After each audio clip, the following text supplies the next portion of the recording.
In today's episode, we talked about a big number, $650 billion. That's the amount of money left on the table each year by retirees because of unseen or missed tax opportunities. This is according to a study done by Think Advisor. So $650 billion, it's a big number, but I did a little research on the number, and here's what I found.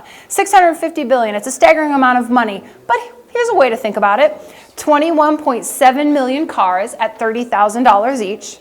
It's 3.25 million homes at $200,000 each. Or if you could save $100,000 a year, it would take you 6.5 million years to save $650 billion. So again, hard to wrap your mind around.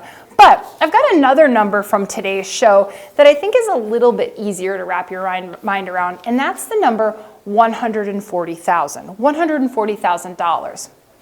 I think we all have a pretty clear understanding of how much money that is. What could you do with an extra $140,000 in retirement? You could go on several vacations. You could save for your future. You could maybe leave some of that money to kids or grandkids. That is a meaningful amount of money. So let's take that number, $140,000, and talk about how maybe that's money that you wouldn't want to leave on the table in retirement. Clint did just that. So Clint broke this down, and he did an excellent job. He's an investment advisor representative, so he works with numbers like this every single day. But I, as the host of the TV show, I watched his example in real time, and here's my takeaway. Clint talked about a real couple that he's working with. Of course, he didn't use their names or their identities, but this couple, he recently started helping them plan for retirement. They're age 62. So what Clint did was he sat down with them and they talk about, what's your retirement vision? What sources of income do you have? What investments? He takes a big look at the picture. And then what Clint does and the retirement planners here do is they draw out a tax plan. And what's the most interesting thing to me about this is his tax plan didn't look 1 year forward. It didn't look 2 years forward. It looked all the way through retirement. And as you probably know, what happens in retirement? So you're 62 now, but in 13 very short years, required minimum distributions kick in. That's RMDs. So that's when you have to start taking money out of those accounts that you've never paid taxes on before. So here's what Clint did. This couple, he ran the scenario for them at 62. What could they start doing now to pay less taxes later when those RMDs kick in? He went through the numbers. He went through the technical side of things. You won't want to miss that in today's episode, but I'm going to give you the ending result because you've already heard me say the number. It's a $140,000 tax savings. $140,000 that they won't pay in taxes, $140,000 that they'll have to spend in retirement. Pretty powerful amount of money. Now, I know what you might be thinking. They still paid their fair share in taxes. They still complied by all the IRS rules. They just did some things early on to put themselves in a better position when those RMDs kick in. And most notably in Clint's example is the Roth conversions. So he explains what Roth conversions are, and we definitely have some resources where you can find more about the Roth conversions, but those can be powerful for people in those early years before they become RMD eligible, which for a lot of people is age 75. So I'm talking about a lot of numbers today. This is unusual for me. So I'm going to go back to that $650 billion. A lot of money. But if you think about it, some 12,000 baby boomers are turning 65 each day. So you can do the math. We have more baby boomers, more people turning age 65 in our country than we've ever had before. So missed opportunities, that's how they get to these large numbers of missed opportunities in retirement. So you don't want to leave any money on the table.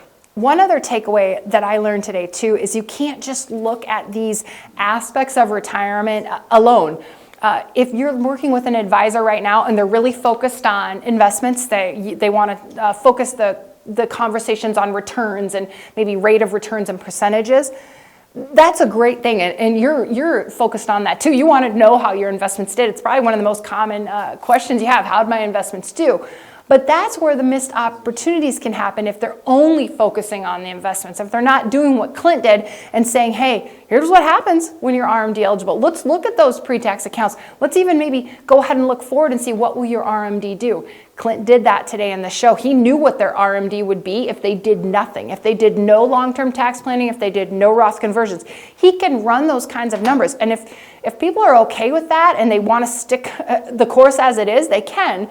But then Clint will say, but what if we did this? What if we did a Roth conversion at age 62, but we didn't move your tax bracket around, but you converted X amount in this year and then X amount the next year. Where will you be at 75? That's long-term tax planning, but that's also your income and your investments and everything working together in retirement. So it's a lot of things, a lot of numbers there, but the takeaway is that this is more than investments. Your retirement savings is more than your investments. You have to spend that money too, and you want to spend it in a tax-efficient way. So how do you do it? Well, it is a lot to think about, but I'm going to give you a resource that will help you start thinking about this journey you're about to go on, this exciting journey, all these decisions you've never had to make before. You've never had to think about, or you've never at least thought RMDs are coming. It sneaks up on you, right? All of a sudden, oh yeah, RMDs aren't too far away. What am I going to do when I have to start? I'm forced to start taking money out of those accounts. I want a little bit more control. Maybe I don't want to take money from the accounts. Maybe I do. What can I do now to put myself in a better position for retirement? And that is learn about what's coming up. So it's a journey, and we want to take you on a journey with us. It's our online Journey to Retirement workshop. You'll meet John and you'll meet Sue, and you'll see the decisions they make as they go on their journey to retirement. You can sign up right now at retirewithmerkle.com. Choose a time and a date that works for you. Then get comfortable, because this is going to be the best 2 hours you've spent learning about your journey to retirement.